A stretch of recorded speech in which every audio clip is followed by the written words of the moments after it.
sharing throughout the morning, and just to let you know kind of what we're up to this morning. Welcome to Lead in April. It's virtual. It's planned to be virtual, which happens to be convenient for a shelter-in-place new virtual reality world. So today what we're going to do is we're going to connect a little bit, go over some nuts and bolts. We've had a lot of reorganizing as throughout the conference. Certainly you have in your own churches with the coronavirus impact. We're going to look at annual conference and some of the things that we're doing differently this year. We're going to explore some trends that will relate to what happens after the coronavirus shelter-in-place issues have been lifted, and what the impacts will be for our church, and just how we're responding personally to all of this. So that is what we'll be doing today. I thought it might be fun to start with an amazing statement that we have all certainly rehearsed many times throughout our lives as Christians. I tossed up a picture of Mary Magdalene, the repeating phrase, he is risen indeed. Of course, it's grounded in Scripture, but it's also something that the Eastern Orthodox Church claims as their own. And they tell the story of Mary Magdalene first uttering those amazing words when she encountered Caesar Tiberius for the first time and blurted out with joy, he is risen indeed. And so I'm going to say he is risen. Please respond. Feel free to take off your mics for this and we'll get some feedback and cacophony. But I got to tell you, we need to celebrate, because although we're in Holy Week and we're not yet supposed to talk about resurrection stuff, I'm pretty excited that we all have eternal life. He is risen. He is risen, he is risen indeed. Outstanding. Praise the Lord. Okay, mute yourselves again because we don't want to hear from each other now. No, I'm pretty excited about Easter. It is my spiritual birthday. But if anybody even, I found Jesus on the Easter Sunday. But if anybody read my post regarding Holy Week and suffering, it's actually something that is to be integrated into that worldview as well. Well, look, I thought we might just share a little bit with each other on what has been maybe the most painful and most encouraging thing for you over the past month. And I was hoping we would have more on the call, but so I would be breaking up, but we have a relatively small group, so I think we can just do it with the few of us that are here. I'm just going to call upon you, man. What's been the most painful thing for you over the past month? Something that you've perhaps felt loss over personally or in the church with ministry, and something that's been encouraging, something you've been really kind of surprised that's happened as a result of new ways of doing things in the current situation. I'm going to call on Mike first. Dr. Morrissey, what's been painful and encouraging for you? Let's see here. We'll go painful. Ministry-wise, last week, older woman's son passed away after many, many years of fighting alcohol, many rehabs, many things. He was in his 50s. I could pray with her on the phone, and that was about it. Felt helpless. Yesterday, a woman hoped to become pregnant, lost her child, helpless, and within a matter of 2 hours, someone else had lost their grandmother. Left a message on that one. So those are the more discouraging things in the ministry. Personally, there was actually one. Just happened 2 weeks ago. I contacted some people from my biological side of my family. I was adopted. So for 54 years, I have no idea of any of my family history. Contacted a cousin, started talking to them through Ancestry. Contacted another one, found out Dad passed away in 1988, and my mother doesn't want to talk to me. So that was a little discouraging this last week, currently. So I've lost 2 sets of parents here. So those are the bummer parts. Highlights include the video stuff. getting likes and extra likes, and people I don't even think pay attention to church are liking my daily posts, and we're going through a devotional, and so that's been good. Um, uh, some people have actually used the online giving. Mind blown, we have older people who don't believe in online giving, and some have actually done it. Some have actually sought me down to find the devotional link, so those parts are encouraging. And if you noticed, I'm working with 3 or 4 other churches for a sunrise service in the church garden through FM radio. I have a small FM thing I use. And so you can pull up within a block or two of the church and enjoy the sunrise service from the safety of your car. And that's just neat, fun stuff. It's encouraging. The church is working together. So yeah, both. You asked for both. That's both. That's great. Thanks, Mike. How about you, Katie? What's been painful or a loss, and what's been kind of encouraging, surprising? I think the loss, the painful thing would be just the disconnect of huddles or small groups. Actually, I don't know, there's just a level of reservation that happens over screens that is different when you're in person. So those groups are still going well online, but yeah, you're easily distracted too. So the most encouraging thing is I'm working to launch a ministry called Triads, which is group spiritual direction, groups of 3 here at FCC. And there's some excitement around that, a little bit of buy-in and a whole lot of prayer. But I see it taking off. And so I wasn't going to do anything about it probably till the fall, but I think this might be just the right time for it. So kind of excited about that. That's good. Thank you. Luke, how about you? I don't know that I have anything to report in the area of really deep pain. I've been really blessed, and I'm grateful for that. I'm frustrated plenty, but nothing terrible, and I'm really, really thankful for that. I'm frustrated that I feel like I'm sure this is everybody's situation. I'm working so much more than I usually do and getting so much less done. I want to be focusing my time on doing new things in this new setting and finding new ways to minister. And I'm just barely getting people to church. So much of our congregation is so old that they all need a one-to-one walkthrough of how to get to a live stream service or even a video posted to our main church website. And I'm elated to do that. Every person that I get to reconnect with their church who hasn't been connected for 3 weeks, that's an exciting thing for me. But it's frustrating that all I can do all week with more time than I usually spend is get people to church. So that's a good thing, but it feels like I'm doing a lot of wheels spinning. I'm thankful that they want to be there. Every time I see an older person on one of the chat rooms connected to the live stream, it's like, wow, that's awesome.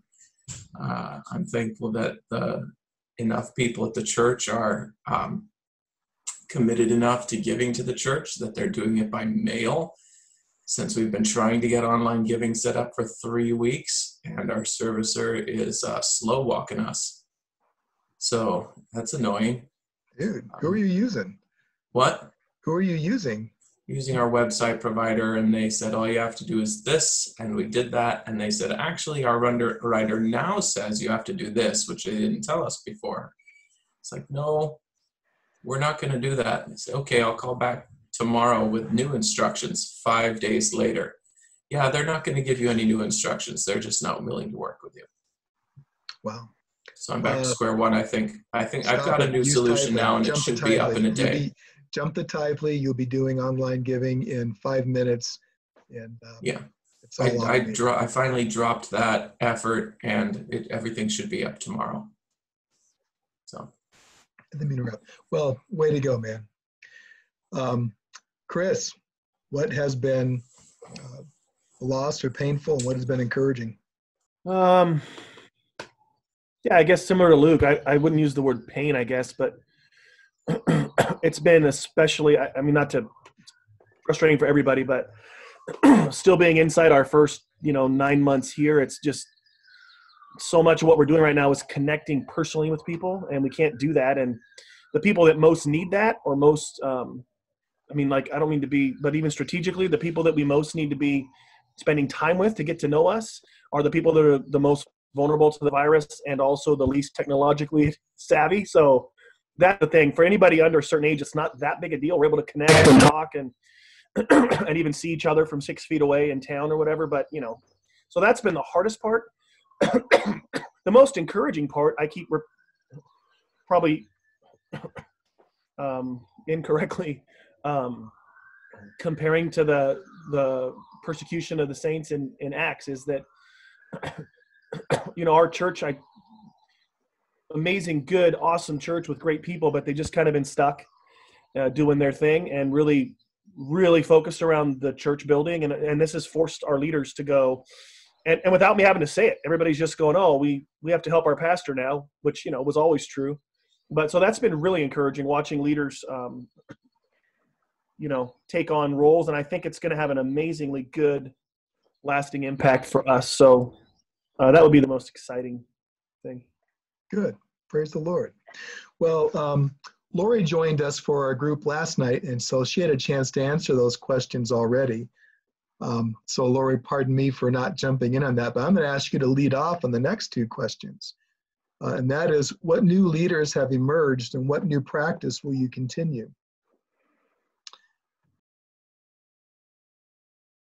Unmute yourself, good sister.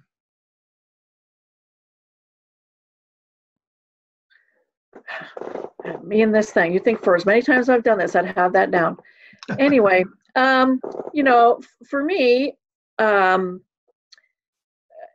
trying to launch a church, not a lot. I do have a new person that I'm interacting with. We're doing a study together on Max Lucado's 6 Hours, one Friday leading up to Resurrection. Obviously the internet is crucial to all of those things. It has been delightful to see people who are not necessarily tech savvy at Oak Avenue stepping up, and they created a phone call tree. One person calls 10 people, and another, that kind of thing, and there's been a lot more online communication amongst members than usually it's the same 4 people. So now it's growing. So that's exciting. Good. Thank you. Let's see. I'm going to mix up the order. I'm going to jump to Chris on this one. What new leaders have emerged, and what new practices will you continue? We've had a lot of people emerge in serving. I don't know if we've had new leaders emerge. We've had people who we'd already identified or had been identified previously as leaders emerge in new ways, which is really exciting, taking on real shepherdy pastoral type roles with their calls and stuff. So that's been awesome. Some of our daily prayer people who have been leaders for a long time, there's 1 or 2 anyway, that they're not real comfortable being in front of people or praying out loud even, but they're doing that once a week online, which is incredible. Practices will continue. We'll continue to live stream our services. I'm actually considering, I just thought yesterday, we might continue our daily prayers and then maybe even continue our daily devotionals in spurts, not every day, but maybe like, hey, this week, for 5 days, once a month or something, just we've got pretty good engagement on that. And the coolest thing is we've had a lot of engagement from people that are like within the oikos of our members that aren't church people at all. They're just watching our live stream, because I don't know if they're watching a bunch of them. So that's been cool. So that's probably the main thing. And then the coolest thing we'll continue is, again, we just got sort of a jump start on some stuff. And I think people are excited and will be excited to continue to minister in a new way. Just, I don't mean even the technology, the method. I just mean the heart of we're willing to serve. And it's not as scary as we thought to pastor a group of 15 people under the pastor. So yeah, I think that would be the main thing. That's fantastic. Luke, how about you, man? What in specific have you seen as a leader stepping up? And by the way, we don't have to say something if nobody stepped up, just saying. And what new practice, if any, do you think you'll continue? As far as leaders, it's not a leader. It's not someone stepping up as a leader, but there's potential there. There are some old ladies who are, I mean, really, I know, I understand.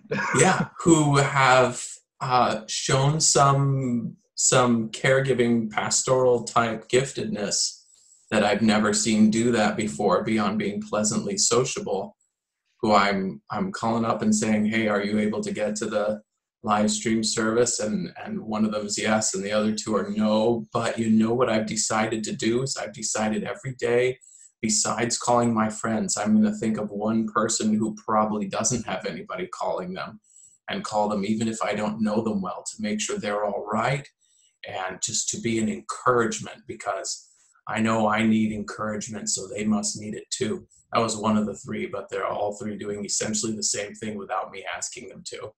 And it's like, oh my goodness, small group style pastoral care going on there that I never would have seen from any of the three of these. So potential there. As far as practices to continue, probably just the basic. When this is all over and we're back in the sanctuary, we're going to find a way to continue live streaming services. We have enough people connected to our congregation who are stuck at home, if not all the time, then some of the time, and unable to make it to worship. And I could do better. So, amen. Good, thank you. How about Dr. Morrissey? Leader step up, practice continue? Yeah, on the leader issue, it started off in a negative sense. My worship team doesn't come to church anymore. That includes my wife, my friend Stan for 25 years. They quit coming to church about 3 weeks ago. They don't want to bring a germ. They don't want to see a germ. They feel they're helping. Because of the, yeah. My wife would go to church if it was only me. She would be willing to do that. But there's always a chance. There was like 3 people there last Sunday. I didn't send them away. They don't internet that well, so 3 people in a big room. I think we're okay. And there's still no cases in this county. I hate to jump on that, but all of our churches need to not allow people to come in. Well, I asked you about this last week. Yeah, you said if somebody came. Do I need to turn people away? Yeah, you said no. That's right, I did. One person came. And if this becomes a practice, though, that really can't happen. Yeah, we'll jump on this later. Yeah, well, again, it was 3 people, and it was random. Some of them don't watch the internet or too much. So anyway, back to so they went to music team. My niece and her husband helped with IT and prayer. He got some sort of head cold, which of course you automatically assume is corona. So they were gone for next week. So again, as far as my help goes, just disappeared, gone. I'm trying to run the camera, run the overheads, just flustered. But one guy, it looks like he is he showed up the very next day with a tripod and a light and trying to help me. And, he even tried to jump in on one of Luke's sermon things, not the sermons, but the class. There was something wrong with the audio, so he didn't watch the whole thing. So he's actually interested in learning more about theology, and that may be my up-and-coming leader, this young whippersnapper. So that's in practice. In practice, clearly, I will keep using the video stuff. I had never really thought I did anything worthy of being posted all over the internet. Then I started watching everybody else, thinking I can do that good. Depending on. Oh, some of them are. You were watching Luke. No. Some of them are. I'm talking all sorts of shaky cams, dark silhouettes, horrible audio. And so, I'm just looking at my stats from Sunday. A church of 30 people. The video went out. It's had 193 views. Some of those are 3-second views, but that's somebody that knows the church is there. They clicked on it for 3 seconds. On an average Sunday of 30 people, that's 30 people who heard, and that was it. That's so great. Clearly, I will continue with the video stuff. And even the little video devotionals I did are having quite a few responses, again, from people I didn't think cared about church. I didn't think they cared about church. So that's definitely a keeper. Definitely a keeper. Thanks, man. Katie, how have your Osama bin Laden hidden in a dark room with bad lighting experiences been? Or what I mean to say is, what leaders have stepped up and what are you going to continue? So confused by your first description. I'm going to just toss out Polly is someone who's emerging as a leader, and I would say that she's always been a leader, but just feeling like she hasn't had permission to lead, and so she's really taking ownership of listening to God's voice over everyone else's and just following through on next steps and watching doors close and open. So that's been exciting. New practices that I wish we could find someone else to continue. I will continue for a while is figuring out, we have just revamped our website. And so as that's brand new, it's like, that's not even pertinent anymore. So I'm trying to make it relevant and minimalistic to what's current and real is probably something that I will continue for a while, but our church will continue as we step forward. So Good. Thank you. Thank you, everybody. Yeah, it's an interesting time, kind of a reboot time in a significant way for the church Church Universal, as we'll be seeing. Well, I wanted to touch base on some organizational things and just let you know about a few things going on. I'm going to pop up a slide. And by the way, everything that I'm sharing today, it's already on our website under the lead content. So that's undeniableblessing.org/lead. And feel free to take a look at that. By the way, if you don't know, that picture I have posted up there with our questions is Miguel Nunez in San Francisco. They've found ways to be coronavirus safe in the midst of the delivering food to the hungry.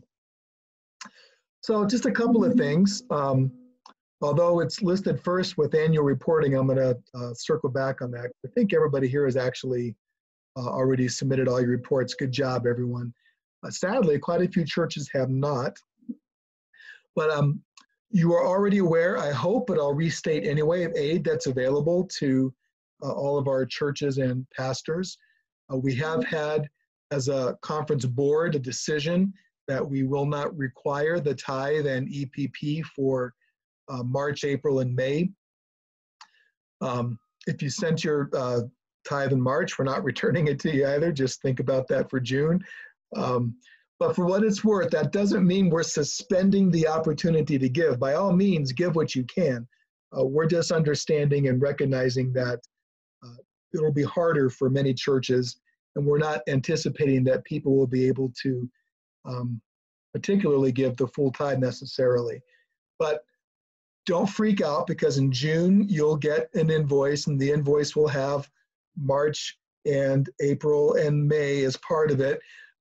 Those are numbers just in terms of accounting. We haven't figured out a way to shift that because we're not that smart. So when you get that, don't freak out and think, oh, the conference is saying, hey, we want to milk every dime from everybody. That's not the case. It's just a number. Give what you can. You know your responsibility as leaders. And you know that our responsibility as a network is to support one another. So even though I'm from Chicago, Lori told me I can't send Vinny and Guido out to every church and break knees and knuckles when the coronavirus pandemic is lifted. It's not going to happen. We're just in this together. So you know that we have made some significant cuts to the conference budget. but part of that is in order to provide aid to pastors and churches. So if you have a specific loss to your own compensation or to your needs as a family or in your church as a result of the decrease in people coming to church and giving, don't hesitate to go to our COVID-19 website and apply for some aid. Encourage that. The Free Methodist Church USA is also kind of restructuring their EPP. Our conference is committed to paying our full tithe, by the way, so we're going to do that. That's part of our budget. Be aware of that. But the FMC USA, nonetheless, is providing some grace for that, and they're trying to reposition their finances, provide some aid. So if you have a significant project in the church that has been dismantled, that needs funding, we can go to the FMC USA for that. If you are planning to launch something that's new that will benefit people during a pandemic, let us know. We can have some nominational aid for that as well. And then all of you are aware, I think, of the CARES Act provisions. We've made ample communication to all of our churches. There's links on COVID-19. We've looked up stuff on Google and you've seen your own stuff. I just want to point out that every church should apply if you have the need. And also, one of the major provisions of the new CARES Act is that charitable giving has been restored. Under the tax reform a year ago, charitable giving was all but eliminated. You may or may not know that. Well, you do know, if you completed your taxes this year, that your charitable giving is virtually not countable right now. But under the new CARES Act, charitable giving has been returned. And I don't know, since most of our churches minister to the poor, if this makes a big difference, but there used to be a limit to the amount of charitable giving that could be deducted on your taxes, and that's been lifted. So you can give as much as you want to a charitable organization like the Fernley Free Methodist Church, Ripon, or Foothills, and that's all fully tax deductible now. So make sure that your church knows that.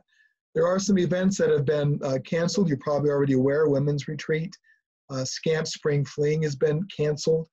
You may not be aware, but let me tell you that I made the decision not to hold Pastors Retreat in October.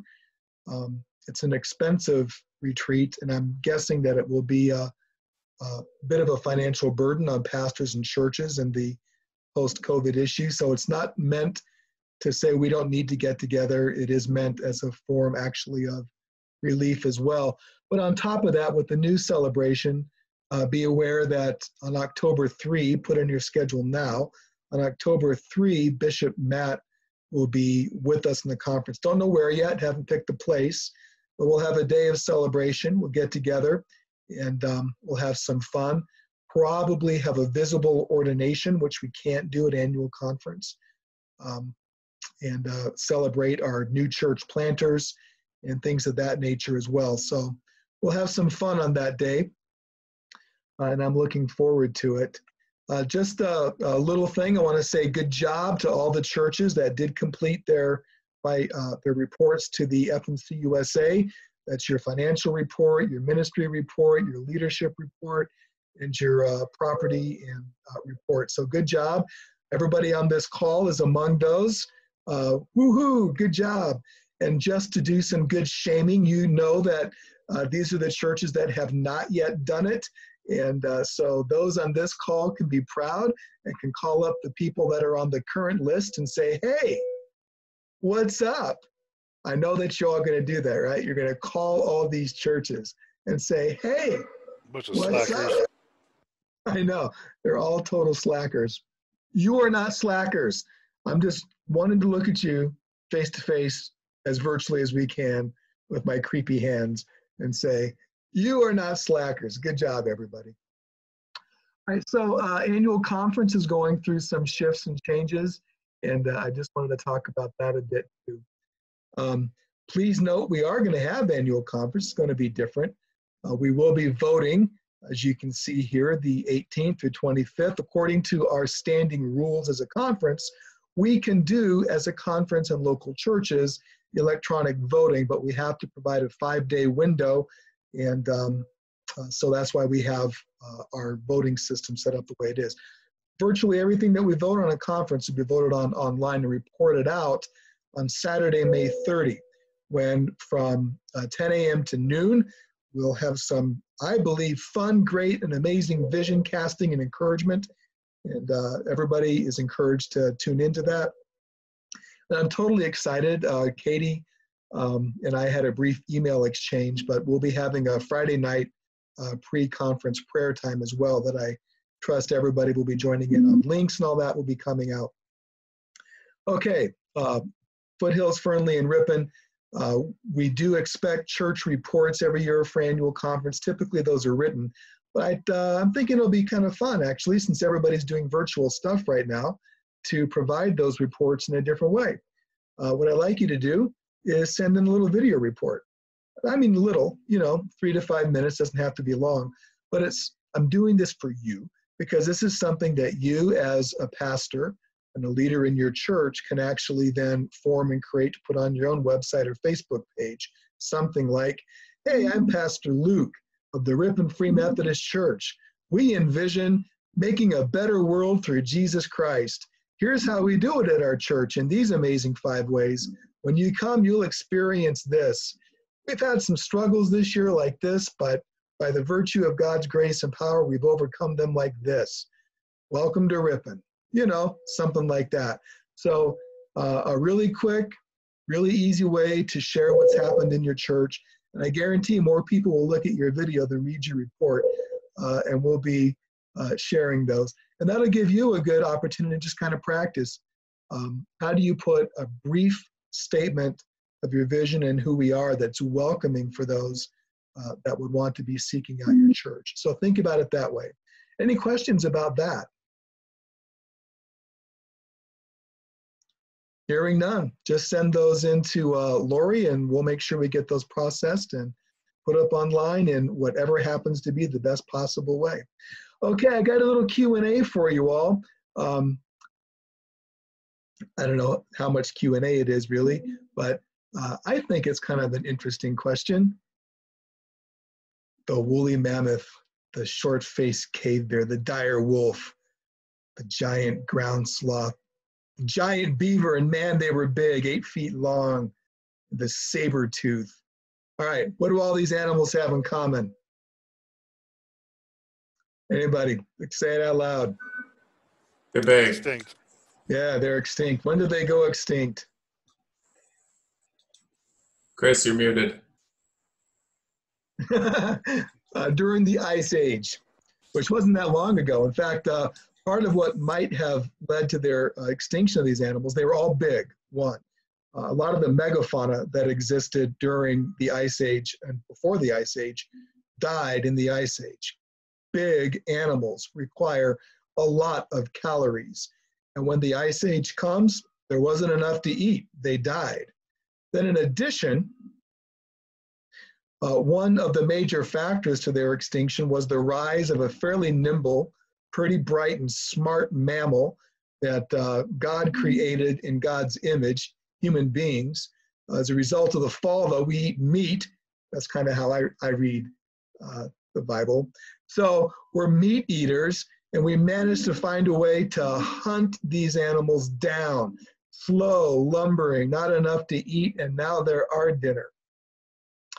I share this kind of almost brutal, maybe evolutionary way of thinking to say that not everything survives every catastrophe.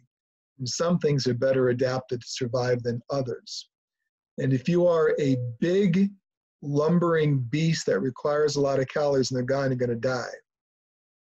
If you're big, yeah, Mike Morrissey's pointing to himself. Yeah, bro.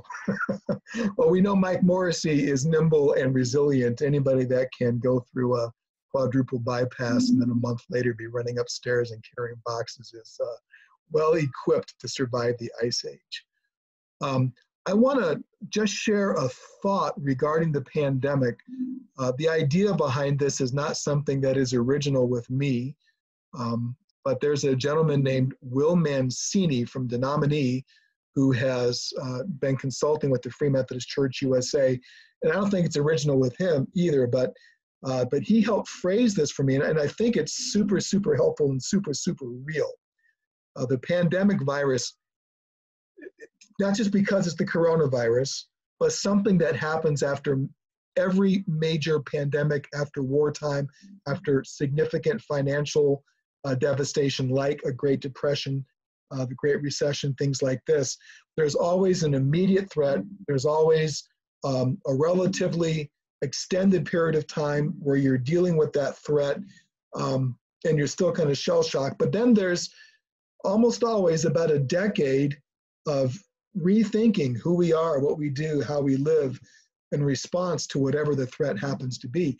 And so kind of thinking about where we're at right now in the coronavirus, we're in a blizzard. We have the virus happening. We'll see at the end of our time today kind of how that's impacting the world and California. But it's big, it's fast, it's blinding, it's painful, and it's going to be followed by about a year of winter where we're still trying to figure out how we're going to deal financially with a lot of our losses. Many of your congregation members will have lost jobs, and I don't mean temporarily. They'll have companies that shut down, weren't able to survive. Essentially a 3-month, an entire quarter of loss of profit, loss of business. We'll also see, of course, some new things that happen. Tech companies are going to just have a great boom in all of this. But it's going to be followed by essentially a little ice age, about 10 years of new ways of thinking. This will have shaped the way we view things in some significant ways. So I don't know how you feel about looking at where we're at now with some of our rapid, very disorienting things that are taking place. But let's definitely look forward and understand that what's happening with the pandemic right now and the way that many of you have embraced change quickly, thanks be to God, I'm really proud of you. I have no idea. I brag about you all the time, I really do, to other superintendents. But this is going to impact some trends that were already taking place in the church. We're going to look at those in a few minutes and accelerate them. And it's also going to give us both some real difficult things we're going to need to adjust with as leaders in our churches, but also some real opportunities to jump into. So I'm just mindful that there are no mega churches, no megafauna in our network. But I was on a group phone call a couple of weeks ago where there were 2 mega church pastors, and they both were talking about how, as a result of the pandemic, they've had to cut over $1 million from their budget. We don't have $1 million as our whole budget. These individual churches are cutting $1 million in their budget. They've laid off virtually all of their staff. Some they've terminated altogether. Oh, Lori, we miss you. Have a good day. Lori just said goodbye. Thanks for being part of the team, Lori. You're amazing. I kind of view that as megafauna.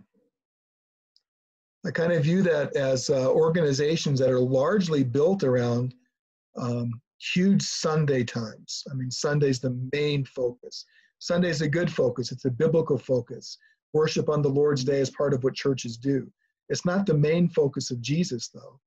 And I think that when you have megafauna where Sunday's the main focus and that's been shut down, it's huge. We're talking huge loss of calories, and it's going to be devastating.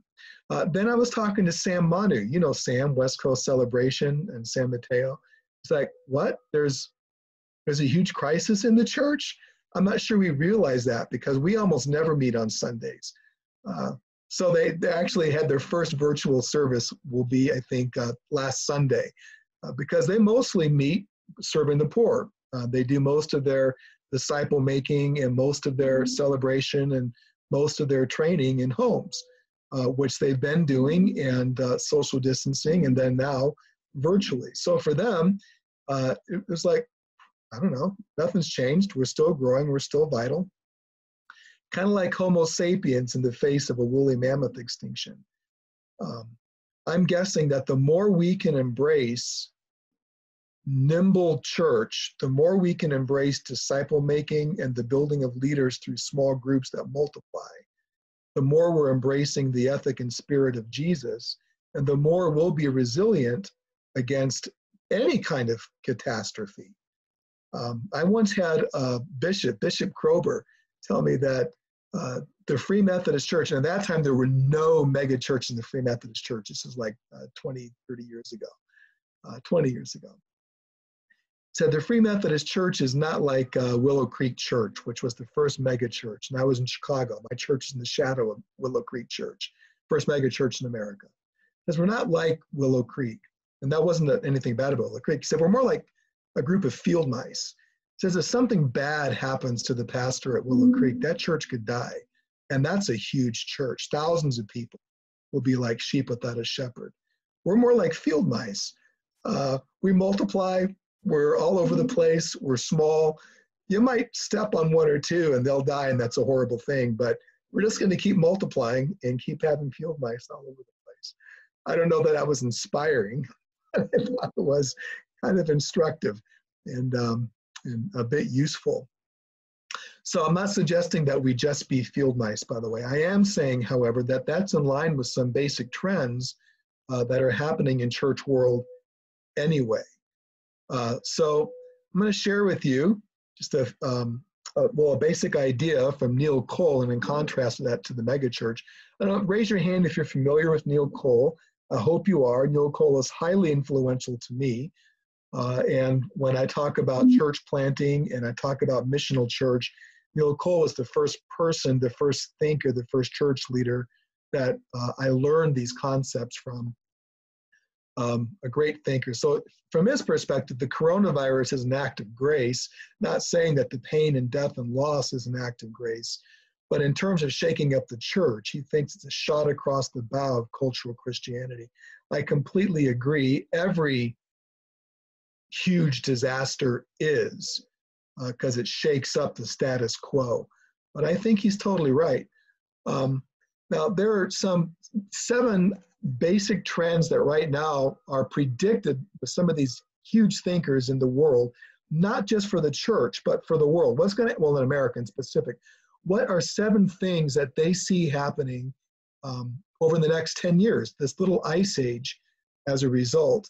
And I'm going to take this off in terms of what you're seeing, but understand this is uploaded. And so you can look at these notes again anytime you want. But the first kind of trend, at least that Deborah Tannen sees, is that the personal become dangerous. This is kind of a scary trend. But do you remember what happened after 9/11? That was huge. And all of a sudden, Americans were afraid of terror. So we ended up with this war on terror. And all of a sudden, everybody that wore a hijab or looked Middle Eastern was your enemy. And so throughout America, we had this almost paranoia about anybody that was Muslim. And we still do. I mean, it's still part of the ice age post 9/11. That's difficult, but you can isolate it. It's like, okay, I know who the dangerous person is. The dangerous person says, Allah Akbar. I'm not dangerous. You're not dangerous if you don't, but we know the dangerous person is. So then you have economic difficulty, and you can blame that on immigration. So now we know who the dangerous person is. The dangerous person is the Mexican who comes into the United States to take my job. I mean, no matter how you look at it, if you have a particular issue going on, you can identify the danger. But with a pandemic, with a disease like this, and this has happened several times throughout history, so these thinkers are aware of what's going on, say all of a sudden the danger isn't a person or a people group, it's everybody. Because anybody could be a carrier of something that could make me really sick or even kill me. And me, by the way, is no longer a middle-class white American, perhaps, who feels threatened by an orange picker from Guatemala, or somebody in a skyscraper who's threatened by a car bomber from Iraq. Now it's, I'm threatened by Mike Morrissey, and I'm threatened by Chris Hembury. because you guys could be carrying disease, and if I see you, I should run. What's that going to mean for the psyche of the United States and of the world? It could have some impact. Think about that. Also, what about polarization? Right now, we live in a pretty polarized time, don't you think? Raise your hand if we're in a polarized time. Left and right have never been more left and more right, and there's been very little in between, right? But after a pandemic, and likely this will happen, polarization may actually go on a decline. It's like, well, we are all in this together. That's a phrase you've probably heard in every TV commercial that you've seen now, every news broadcast that you've seen now. That will probably continue for some time. An idea that, well, as a country, as a nation, as a people, we might be afraid of an individual, but really we're all in this together. We do have something that can unite us. It's a common threat as well. Consequently, there might be a greater trust in experts. This also happens. After the bubonic plague, the experts were, sadly, medieval priests who didn't understand carrying of a disease from one to another. Certainly, social distancing would have been a helpful thing. Nonetheless, you trust them because they seem to know what they're doing and they have a plan. We have a greater increase in trust in people who seem to know what they're doing and have a plan. That's actually a good thing. It could lead people away from conspiracy thinking and any lame thing I see on the internet. It could mean something good for you, Pastor, because rather than simply trusting somebody who thought they had a theological idea, you might actually be somebody who has some renewed authority with this mindset. It'll be a modest boost in a good direction for you. Less individualism is actually a good thing. We're an individualistic group. But it's likely with this we're all in this together concept and understanding now in some significant ways that you need as a country to pull together to help the most vulnerable. And we have the biggest relief package in the history of our country right now for what will be a 3-month shutdown. That's pretty significant. And you have communities all over the country, all over California, all over Nevada, saying, hey, we need to find ways to actually house the homeless during this crisis. They're saying it won't last beyond the crisis, but during the crisis, we're going to house the homeless. Well, I don't know how it's not going to last beyond the crisis. Who gets access to healthcare, who doesn't? There will be a whole new conversation about how the country and how our churches and how our communities have responsibility for one another. And I think that will last for at least 5 years in some way or another, and maybe 10. Worship is different, you know that. Here's an interesting thought. I can't remember who said it's like being in the book of Acts. I think it was Chris. But yeah, so every church has gone through persecution. Every Muslim has gone through persecution. Every Jew has gone through persecution. They've all gone through significant shifts, significant pain at different times for different reasons.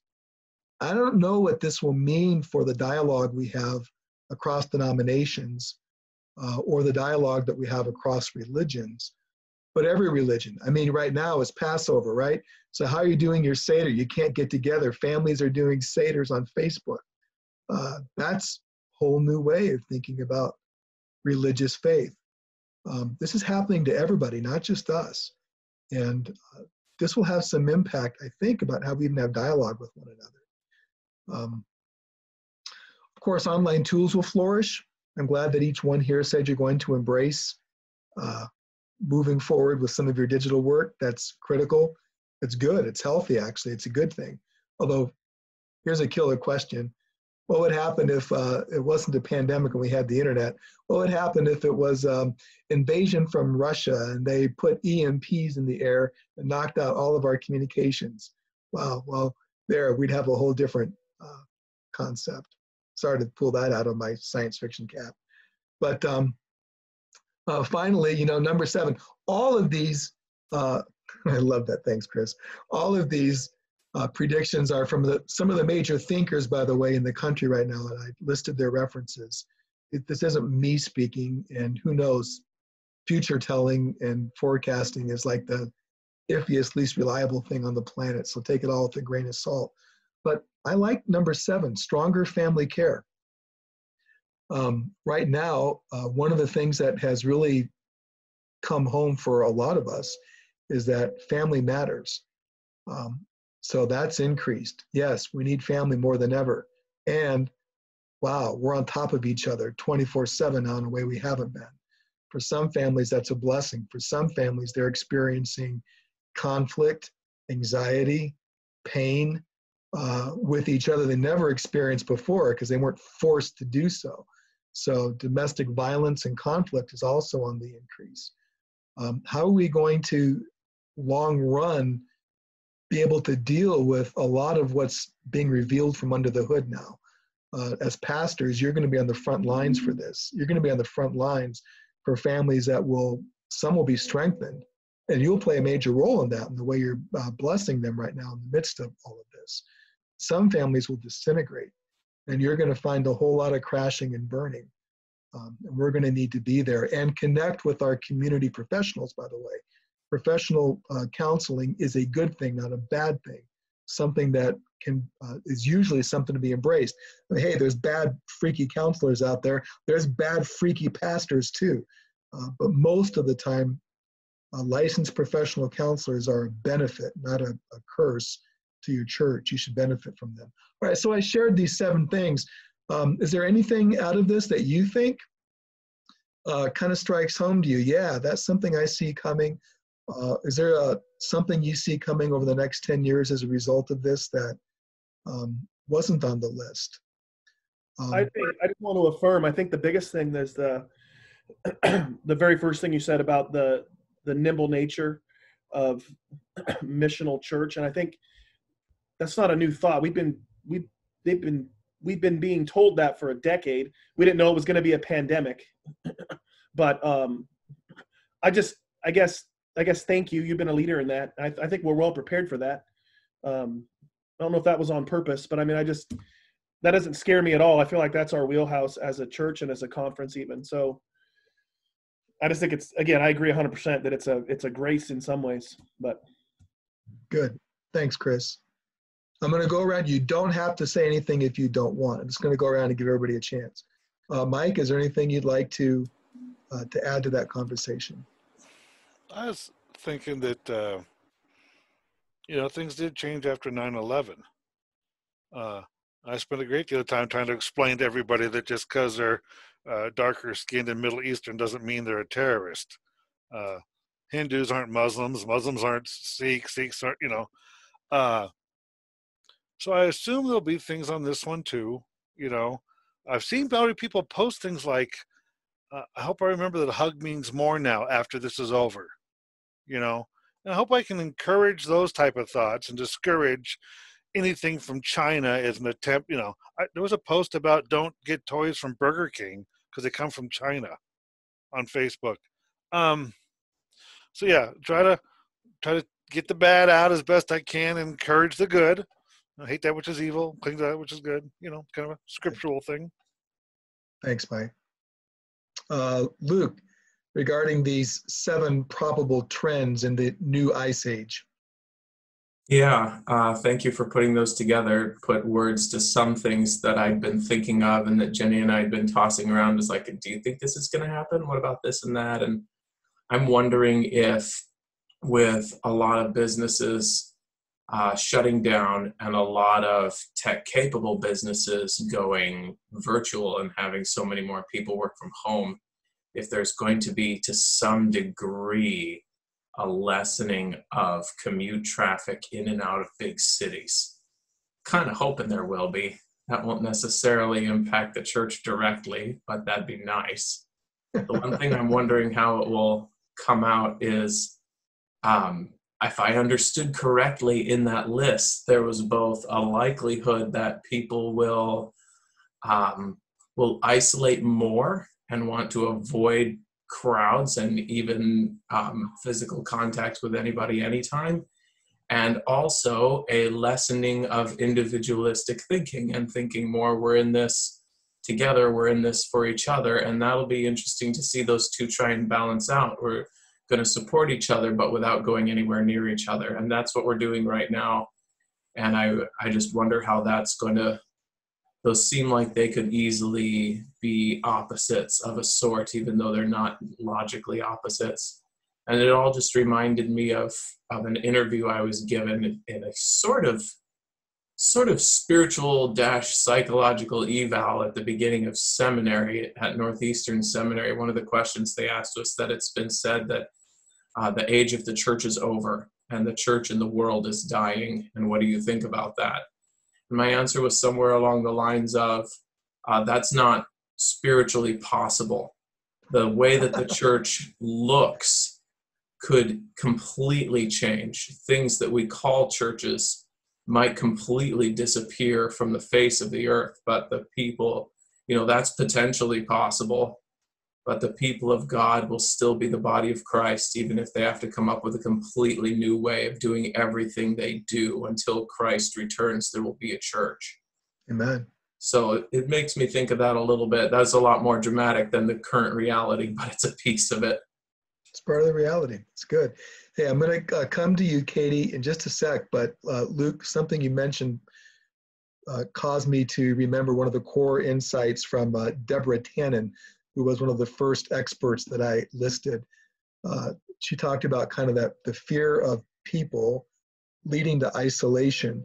She says that one of the major questions that people had been asking before the pandemic is, how do we get all of our office people together, and how do we have more functions together? And we have to organize our whole company around meetings together. And the new question will be twofold. One, as a result of this fear, and two, an understanding that, well, we can do things differently is, well, do we really need to get together for that purpose? I mean, do we really need to be in the same room to accomplish some of the business that we now see can happen from the comfort of our own home for a lot less money and get the same amount done? Could be safer, more affordable. So yeah, that's a question a lot of our churches would be asking too. And you're totally right, Luke. Church ain't gonna die.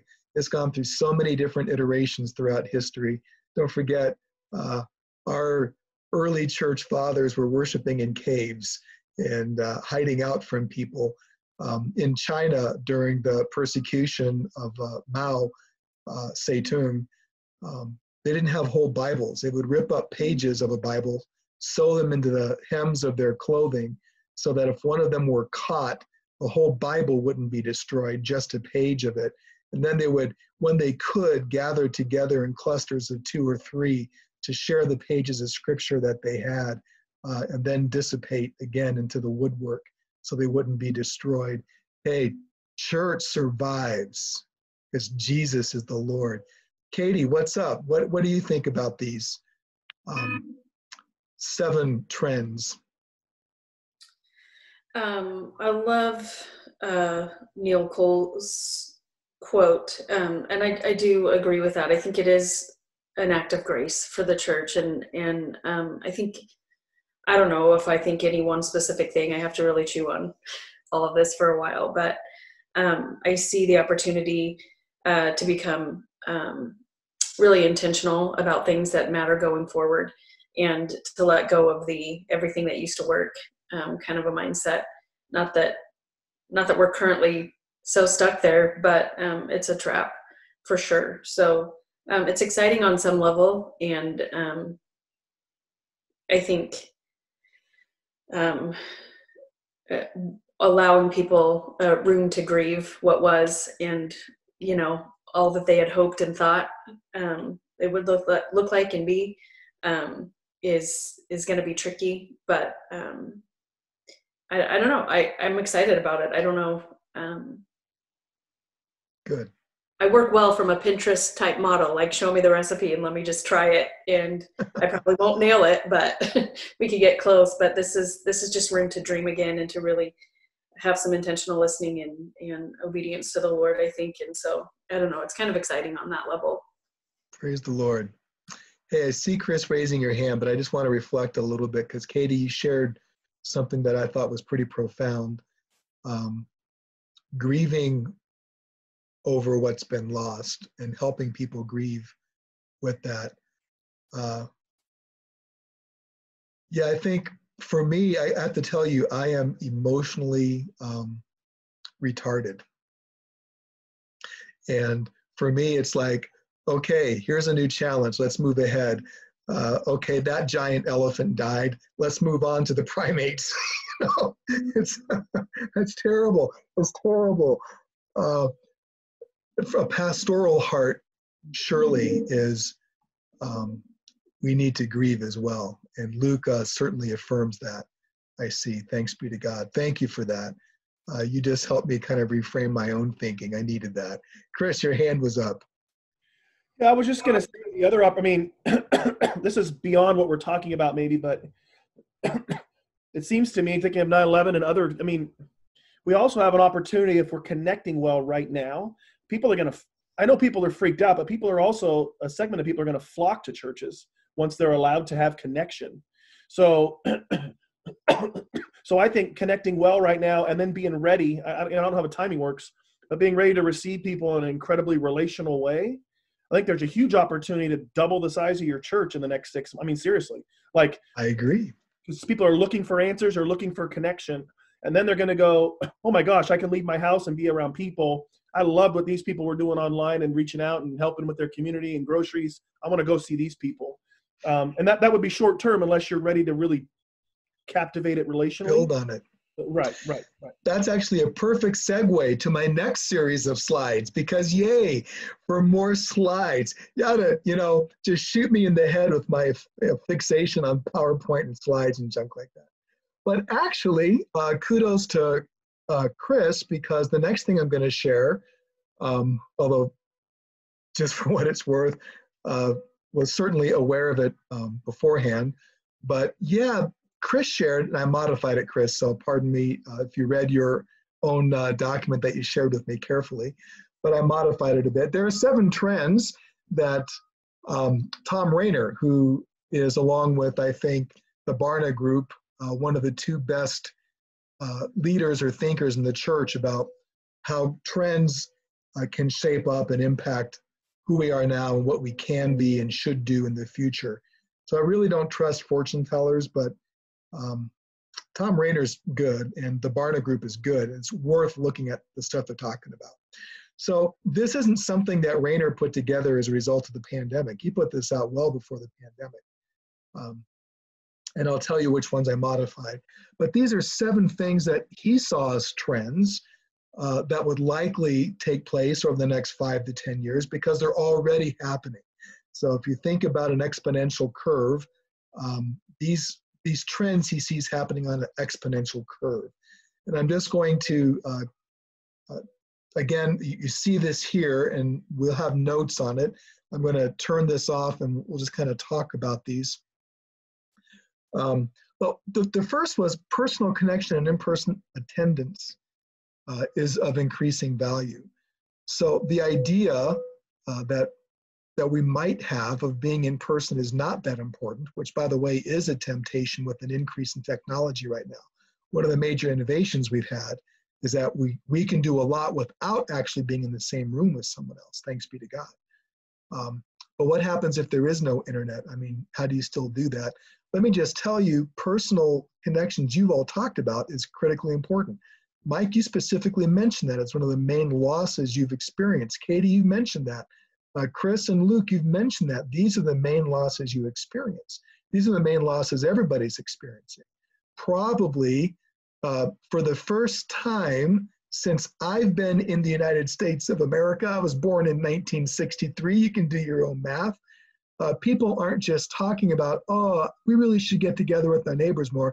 They're saying, oh my Lord, I need people. I'm an introvert. But I've never been an introvert for 3 weeks stuck in my house. I actually need another human being in my life. I mean, a real person I can touch and hug and smell their chronic halitosis and rejoice in it. It's like, I need people. This is a reality, and this is already a trend in churches, away from mega churches. The next thing, already, even mega churches have been reforming.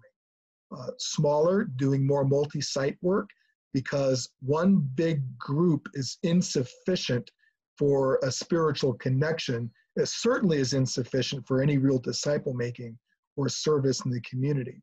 So mega churches are already understanding this trend. A lot of them, I think, will actually suffer greatly with the pandemic, but it's a trend already.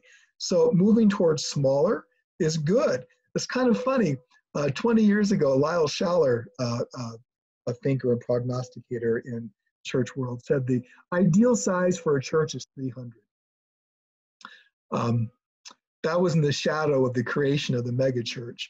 And what's also funny is a number of megachurch leaders are beginning to say the same thing. Willow Creek has said the same thing. It's like, well, we're really beginning to understand that, you know, about 300 is really a good number.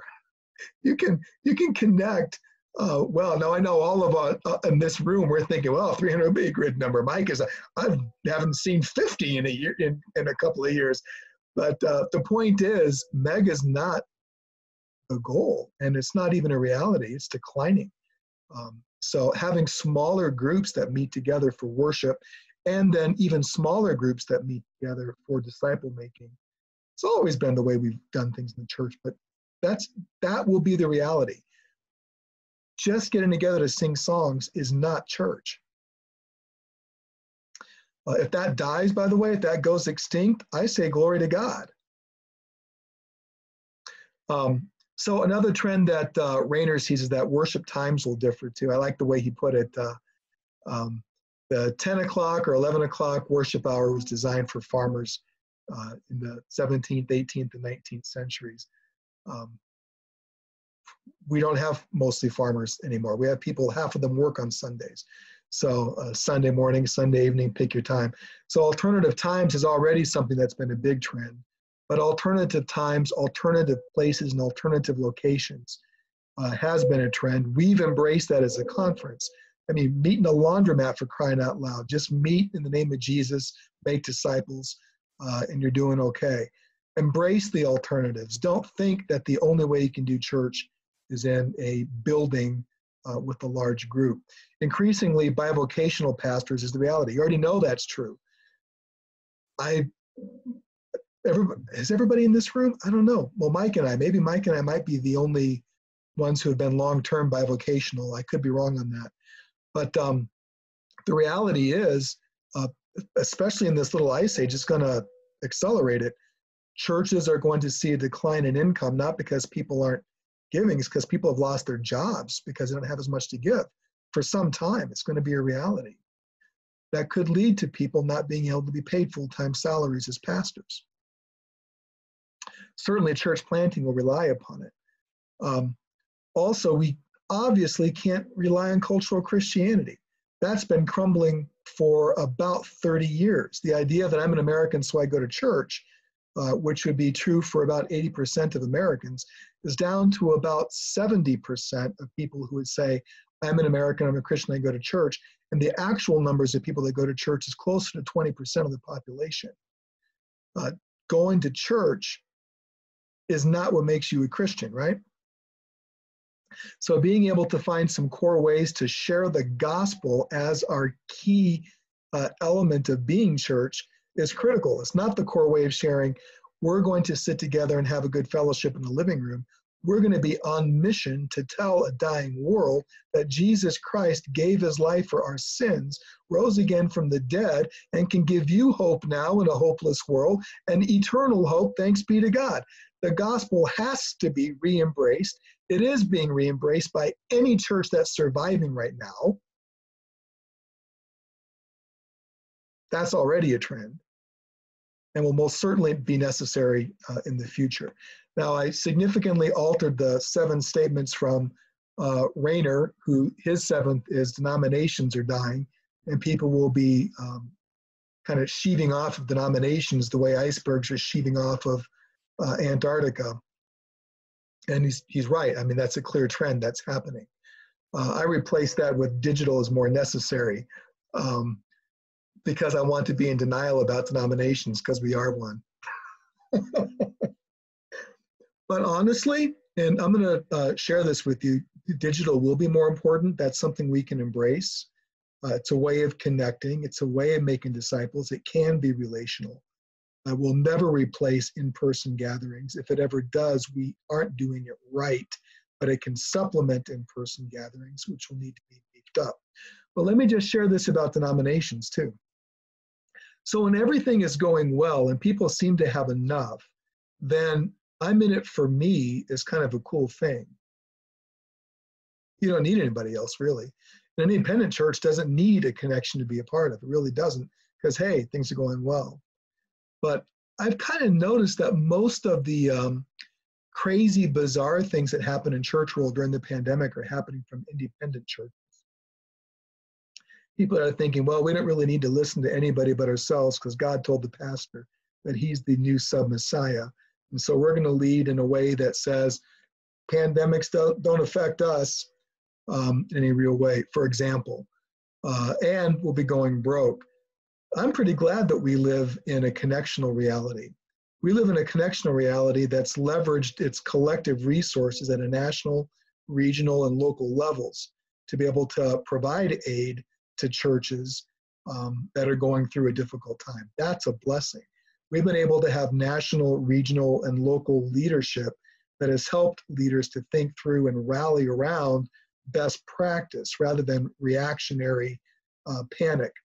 And I could go on and on. I think that we can see, and I hope as the network of undeniable blessing, by the way, I do think the word denomination literally stinks like a corpse, and talking about our connection as that, a connection or a network, has much of the same meaning, but without the stench of death. And that's why I embrace that phrase.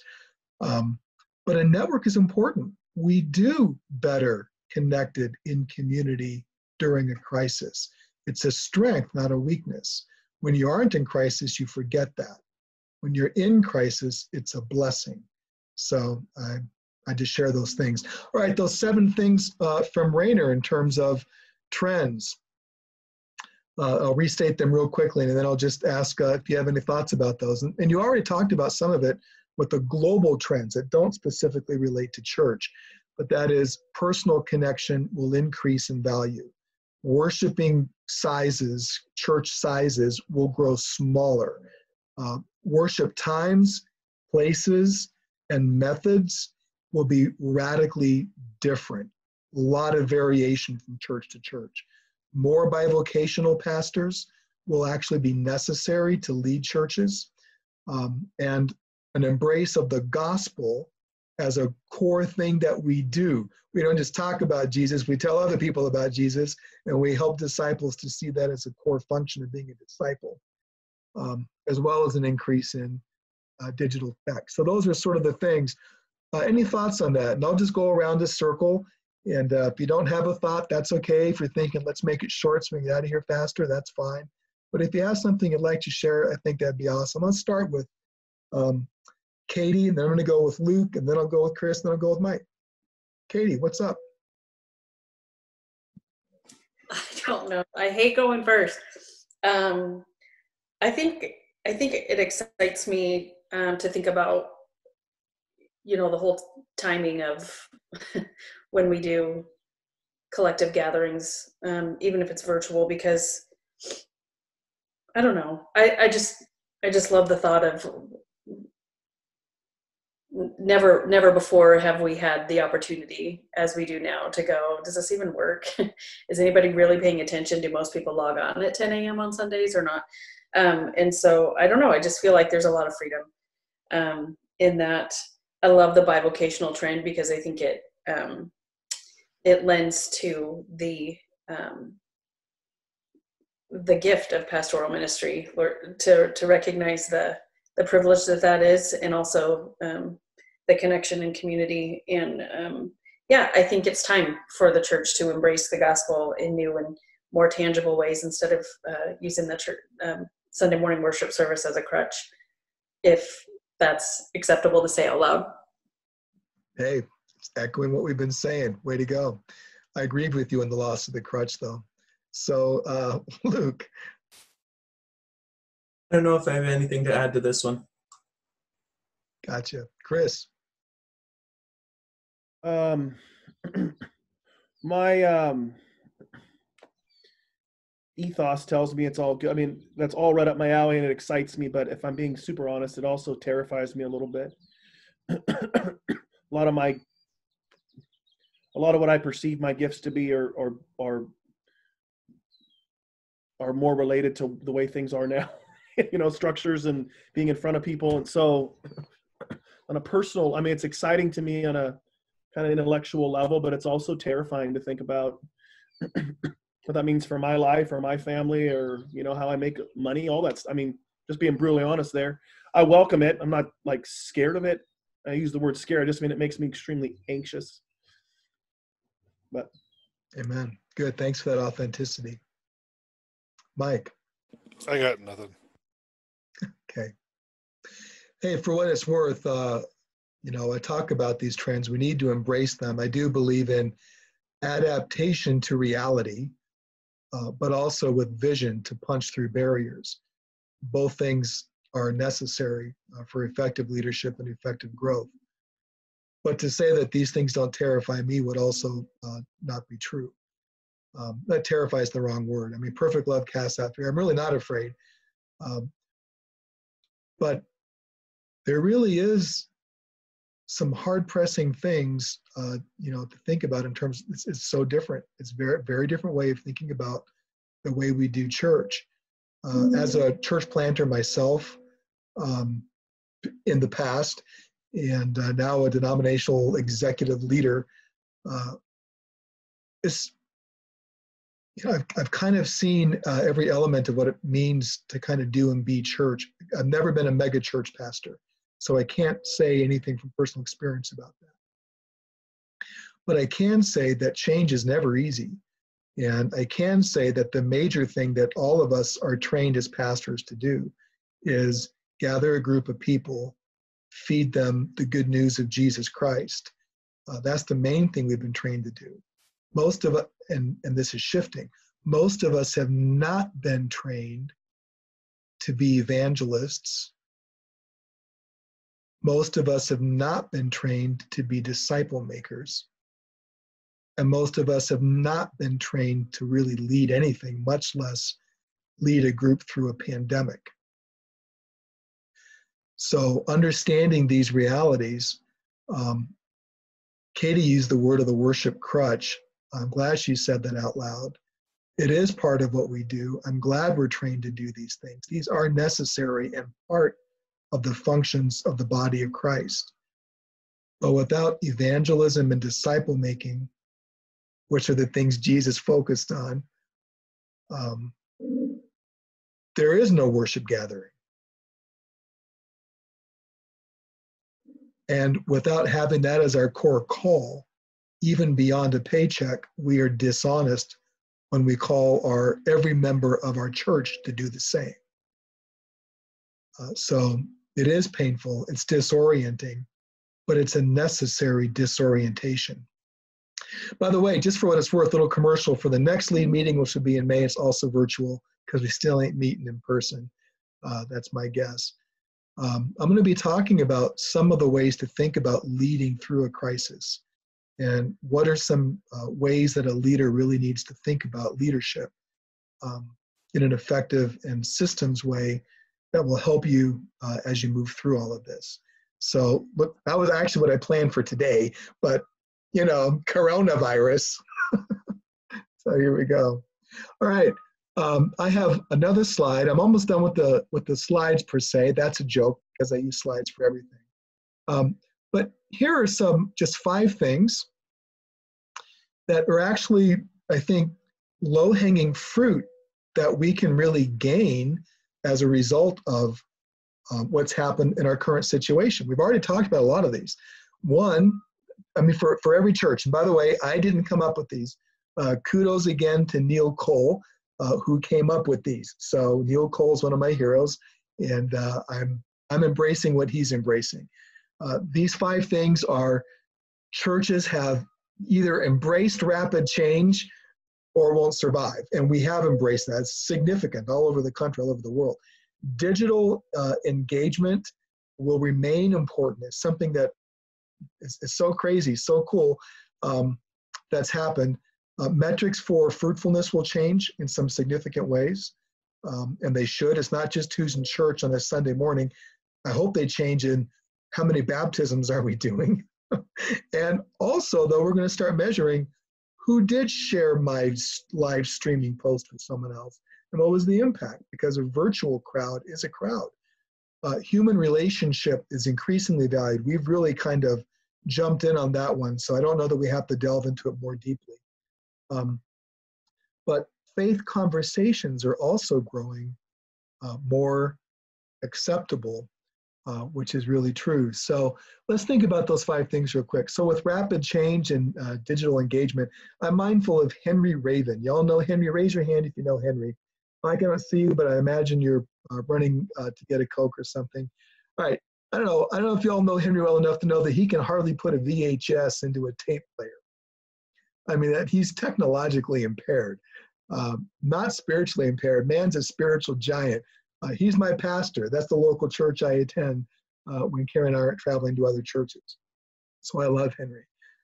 Man, when Henry goes from I can't put the VHS tape into my tape player to live streaming on Facebook for 2 churches that he pastors, you know something has changed, right?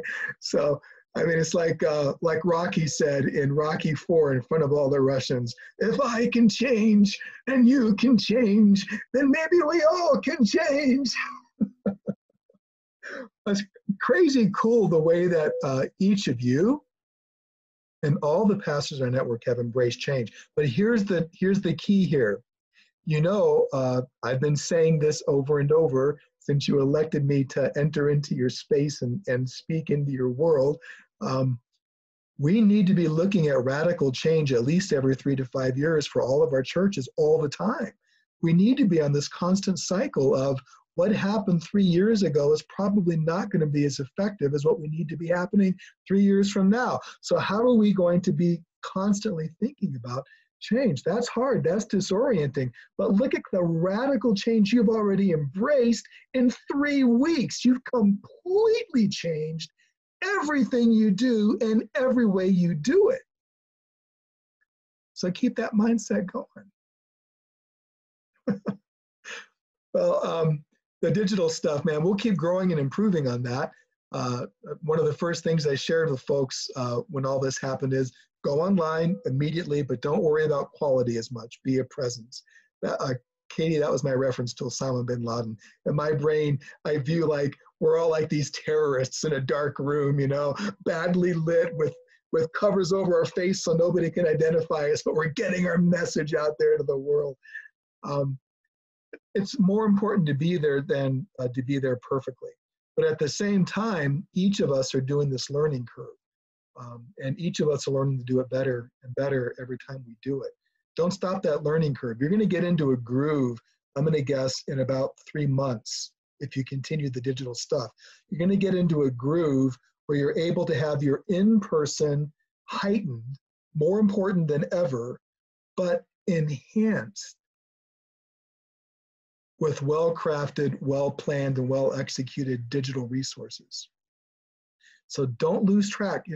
We could lose such a great opportunity if when 6 weeks from now, we're able to meet back in person. That's my guess. We stop growing and leaning into this. If we do, we've lost one of the greatest gifts that God has handed to the church probably since the bubonic plague, where a complete reorientation of what it means to be a Christian took place. The Dark Ages led to the Renaissance, by the way. Let me just let you know, that's what I mean by that. All right, so regarding how we measure our metrics, this is the last one I'll I'll touch it more. I think, who was it? Mike, you said, okay, we got like 30 people in church, but all of a sudden we have like 300 people looking at our stuff. That's crazy cool, right? One of my favorite reports, week 1, with our shelter in place came from Nelson Alcaron in Redwood City. Now, he's already tech savvy. I don't know if you know that about Nelson, but he already runs a major radio show that's heard. It's out of 2 stations and it's heard all over Northern California. it's major. I mean, tens of thousands of listeners. So he's got a big crowd out there. He understands what it means to go digital. But he wasn't prepared for the fact that his church was just shy of 300 in average attendance. They're our version of a mega church in the SPC. His church, on their first Sunday, because of people sharing the message, it was live streamed, and not just people looking in for 3 seconds, Mike, like you said. He had over 1,500 people connected to his church the very first Sunday because people were sharing what he was delivering. Now, each of us are having different ways to look at that. Don't disregard that. People are in the cloud looking and consuming what it is that you're hearing. Jesus was the first early adopter of technology for the church. He's not the first one that did this, but he was the one that started the church. That's why I'm saying he's the first one to do it in the church. But, you know, he'd go out in a boat to speak to crowds, not because he was afraid he would get the coronavirus or leprosy in the day, but because that was how you amplified a voice. And so many more people could hear him if he was out on a boat. Yay, way cool. Use of technology, early adopter. Could you imagine if the disciples said, yo, Jesus, you got to be one-on-one. You got to be able just to be able to talk with the 30 people that can hear you from conversational distance. No. He used the technology possible to as many people as possible to hear what he was saying. The internet's doing that for you. Don't lose that and keep track of it. Find ways to follow up on, to be engaging in the new internet world. That is now, I mean, it was 10 years ago, and if you weren't aware of it, you're already kind of behind the curve, but most certainly it is now one of the major alternative doors to Jesus and to your church. All right, so just on some of that low-hanging fruit, those 5 things: rapid change embrace, digital engagement, new metrics, valuing human relations, and more faith conversations. I just want to say on this, I'm sorry, I have to. So you know that one of the things that I did, not saying, yay, I did something, but just what I did, is go to everybody in our Crestview neighborhood. That's where I live, in Sonora. And I invited everybody to join a virtual neighborhood gathering. So we do this every Monday night. Yay, 2 weeks in a row. But I know my neighbors. I know my pagan neighbors who literally worship for. I know my meth dealing neighbor. I know that my hermit neighbor next door spends most of his day stoned in his underwear. I know these guys. I only know 2 other Christian families in my neighborhood. The rest are not Christian. But when they're joining on this gathering, they want me to pray. They want prayer. They want to hear a faith response in the midst of this. I'm stunned. But I think that's replicated everywhere. People are more open to hearing. There's a bigger picture. There's a reason not to fear. There is hope for the future. That Jesus has the market on that. I mean, he's the Lord of life. So anyways, what do you think? Those are the 5 things that we can take away right now. Anything that you'd like to add or subtract or comment on that? And again, if not, that's okay. But I'm just going to go in a circle. I'm going to go Luke, Chris, Mike, and Katie. So, Luke. I don't know. I think I'm still doing a lot of absorbing in this set. One thing that I'm finding frustrating that makes it feel like not all of that is accessible to me yet, especially not in changing metrics, is if my congregation is having a hard time getting to the live stream, right? Getting to church as it is, then they're not going to invite anybody else yet. You know, if you're physically coming to church, you don't invite somebody to come with you on a week you're not going. So I've got to overcome that hurdle first. So that makes me feel a little bit distant from that one in particular, but it doesn't mean we won't get there. Gotcha. Hey, just real quick, Luke, I don't know, this is probably worthless to share, but are you streaming on Facebook? No, the streaming function we use both works on our website, but it's a third-party use of YouTube text, so it also is directly accessible on YouTube. Nice, YouTube. Yeah. Well, either which way, so it's available on YouTube, which is harder to share. Facebook has such easy social networking sharing capacity that's kind of cool. But you can still use Facebook. I recommend that you do it for the community of Ripon. And I recommend that you actually pay a little bit of money to boost a sharing, because you might actually find people, if you share a link to your web page, on Sunday morning at this time, the Ripon Free Methodist Church is sharing whatever you're sharing. If you, even as a result of investing to maybe reach, 3,000 people, if 3 of those people end up tuning in and saying, oh man, I never knew that cool Luke dude was in our community, that might be one of the doors that could lead a few younger folk into the church. Now is the time for you to leverage what you're doing, because what you do in worship and how you preach and teach, it's really good. And it's a hidden gem in Ripon. So try to find a way to leapfrog over the social networking incapacity of your 80-something crowd and draw people in. Now's a chance to do that. I don't mean to harp on this. I'm just wanted to share all I could. Is your recommendation that I find a way to make sure my stream is also on Facebook Live, or that I just use Facebook to provide links and invitation and advertisement to where we are streaming? Yeah, well, what I was saying is, if you don't want to go an extra step, definitely put it on Facebook and let people know. However, if you were to share it on Facebook Live, I guarantee you'd have a better opportunity of connecting with people than using YouTube.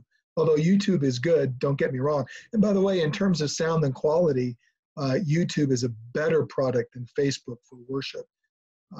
But the main thing you need to do is get the word out about the hidden gem that Ripon is. So I'm just saying, use every possible tool you have right now. Don't just rely on your 80-something crowd to share that. You can leapfrog that. We're getting some of our people want to do their prayer videos ahead and send them. Anything we do live, like literally live, we're getting 3 and 4 times as many views, because it'll pop up and say, hey, they're live right now. Other things, we might get views over 10 days, but anything live on Facebook's way more, I don't know, it's way more impactful. I think it's because it pops up on your phone and says they're live right now. Yeah, that is correct. And again, I just want to emphasize, in terms of the power of social media, the ability to share with others is super easy with Facebook. And so leverage that, even though you're supporting Mark Zuckerberg's evil empire. By the way, that was just a joke. I'm just playing around. All right, so I can't remember the order I said. I think I said Chris next, then Mike, then Katie. So Chris, do you have more you want to add? What was the question? I just started talking about That's all right. Those 5 low-hanging fruits. Do you see that as valuable? Anything you wanted to add or take away from that? 100% valuable. I've read those, and I think, that's all gold. That's all I got to say. Yeah. Mike? On low-hanging fruits, on doing things new ways, on embracing change, on redefining themselves. Some of these things seem quite natural, because something always changes. Something always happens. I've had quite a few longtime members just run off suddenly and move and whatever else. Just time for a change, whether I wanted to or not. Going from being a parishioner to a deacon or a lay minister or assistant to a pastor, all those are changes. All those are new things. All those are different. So yeah, embracing change seems perfectly normal and natural. Figuring out new ways of doing things, using the internet. And on that issue, I would like to address something here. I consider myself to be somewhat techie. Can you see my computer? Yeah, that's the size of a piece of Samsonite luggage, right? Built it myself. It glows. It does all sorts of wonderful things. I looked into a lot of things before I started, and there's an extra thing that happens with Facebook that you may not realize. You have a video on your website, you have a video on YouTube, and you can try to get the word out, and people can share it. They can, hit the share button and try to send it to people. But Facebook does something extra where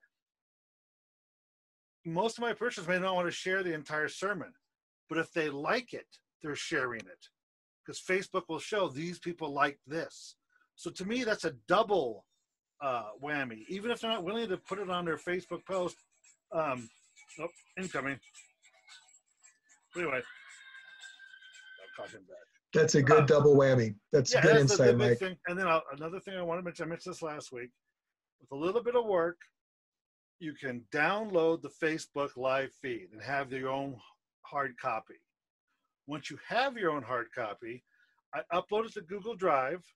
So I have my own personal link I can send out, and I send it to my shut-ins who don't use Facebook or anything, but they do have some sort of a smartphone.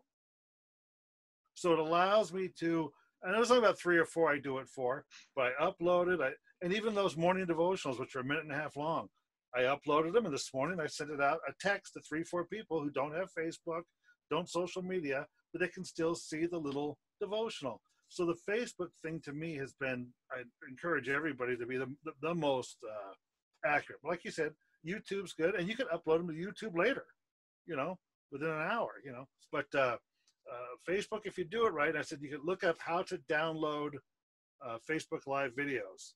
It's a little interesting. You have to take out the www, find the actual URL, put the letter M in, and then ask if you want to download it. Don't ask me why they set it up like that. But I typed into Google, how do I download a live video? That's all. I think that's a good tip. Actually, why don't you send that as an email? I might be able to share that with people. Okay. Katie. I love all the stuff, and I really appreciate it. I was just going to toss out too that our youngest daughter said, hey, can you put some stuff on YouTube, because we don't even look at Facebook, and that would be really helpful. Oh, not YouTube, on Instagram. And so if you can find ways to add that to your social media context, you might reach some next gen people too. For sure. As far as I know, Instagram doesn't do video, or do they? You can do Instagram live videos, but I think, they were just saying, hey, just give us the link, which is often found in the bio or whatever. So there's lots of ways to do it. Really, really good tip. By the way, I've never dived into TikTok, but that's increasing among young users as well. It's primarily a video-based resource. Yeah, apparently Chris has dived into it. Well, that's great. Hey, just one thing about low-hanging fruit. So one of the first questions I asked was, what leaders have stepped up? And almost all of you said, well, leaders, I don't know, but shepherds. Let me just really lean into that. Okay, you now have people shepherding others. By the way, that's a form of leadership, who weren't doing it before. And you don't jump from being a person in a pew to leading a congregation or leading an effort. There are incremental steps. A real frustration a lot of pastors have, we've talked about this a million times, is, I don't have enough leaders. Well, who are you developing to be a leader? I mean, how do you get people into that network? It doesn't start like, okay, I'm going to jump in and lead. Everybody's afraid of leading. But leadership can be as simple as having influence over 2 other people. I mean, that's where you start. And so lean into this. If there's one piece of low-hanging fruit that as a result of your embrace of change, even with this digital reality, if you lose this one piece, you've lost everything. And this one piece is, you are actually right now training in almost every one of our churches, a few people that hadn't done this before to reach out, connect with, pray with, shepherd, care for a group of other people. That's more solid gold than you're going to get in the next 50 years. I mean, if you don't capitalize on this, if you don't allow those people to continue to exercise those gifts, whether it continues to be digital or transitions into in-person, and then build upon that, okay, you've been doing this really well. You've been looking over these 5 or 10 people. Man, good job. I love the way you're calling people. You've got a plan. Now I need you to train 2 of those people that you've been calling to do the same thing. We're going to multiply this. And you've just become a multiplying leader. don't think that a leader needs to be the person that runs the whole show. You'll never have somebody running a whole show unless you can have somebody run 2 or 3 other people. And then 5 to 10. And then lead a few people that are leading 2 or 3 other people. That's how it happens.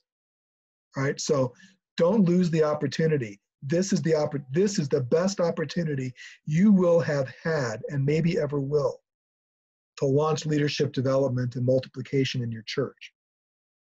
All right, so sorry to drill in on that, but man, I can't tell you how important that is. Okay, I just want to do one final thing. We're going to look at why we're lucky to be in California and some of the real coronavirus pandemic stuff. You've seen all this on the news. What I'm about to show you, though, my wife's doctor actually sent her a whole bunch of information that was really helpful. So this comes from my wife's doctor regarding the impact of shelter in place, why we have to do this and all that. You've heard it, but I'm going to show you some pictures that'll be really helpful and helpful for you to encourage your church. And then we'll just kind of finish with a few last announcements, and then we're done. So yay, we're moving into the home stretch. Thanks for being part of the group today. All right, what I'm putting up right now is a chart that shows the logarithmic expectation for the increase of deaths, not cases, deaths, as a result of the coronavirus in the United States of America. So this projection was created in February, and it follows what the CDC was seeing as a likely curve that coronavirus would follow in terms of death based upon its R02, that is, every person that has coronavirus will infect 2 other people. So based upon that, notice the way the chart is laid out. This is March 1, and then it essentially is a daily chart.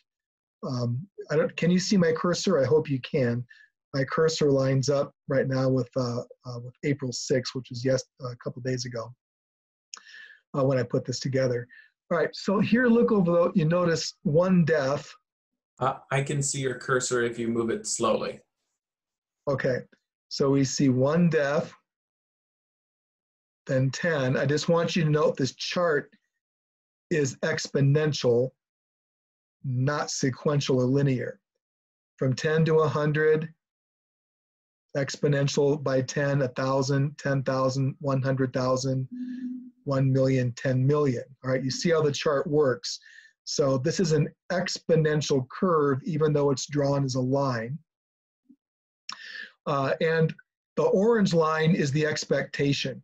So when you hear Dr. Fauci and Donald Trump on national things say, well, if we have fewer than 100,000 deaths, we'll count ourselves lucky. If unchecked, then the coronavirus would be anticipated to kill as many as 10 million people. I mean, we're talking Spanish flu, we're talking bubonic plague level death. It's a deadly virus. If unchecked, if measures aren't put in place. So the blue line follows what the actual numbers were.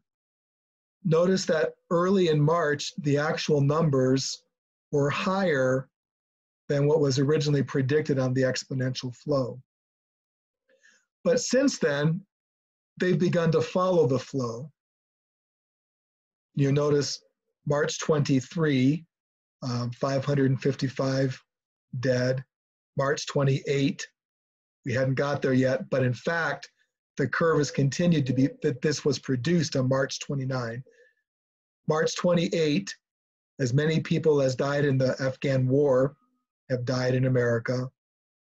Quite literally, as of April 2, we've had as many people die as a result of coronavirus as in the Iraq War, Afghanistan, and 9/11 combined. This is significant. This is painful. But I want you to look at this current. Now, this was current 2 days ago, but actually, I just looked at the stats, and it's not that different today. We're not even up to 13,000. This is huge. So notice that the curve, see where my red dot is? the curve is not following the exponential curve. It's beginning to flatten out. And that's why you hear people say things like the curve is flattening, we might reduce the increase, etc. That's good news. So follow my cursor. If the curve continues to flatten out nationally, it will likely look something like this, which is exactly why you hear people using the number 100,000 as being, if we're lucky, if we do good, we could have less than that. But we're on a better trend because we put in place some things that check the virus, which is primarily social distancing and shelter in place. But I want you to see how fortunate we are to actually be living in California, the largest state in the union. New York, which has the most cases, and you see these, is the fourth largest. And California has 40 million people. New York has about 20 million people. That'll be on the next slide. But look at the difference in cases. Now, Bay Area is not all of California, but Bay Area was the first area to put in the highly restrictive shelter in place, don't meet, not even in groups of 10. And as a result, they put that into effect March 15. Mayor Cuomo from New York, you hear him on the news all the time, I'm sure, if you watch anything. When that first happened, said, well, what they did is as dumb as F. We would never create shelter in place. There's no need. 3 days later, March 18, New York put in shelter in place. What that meant was that there were 3 days,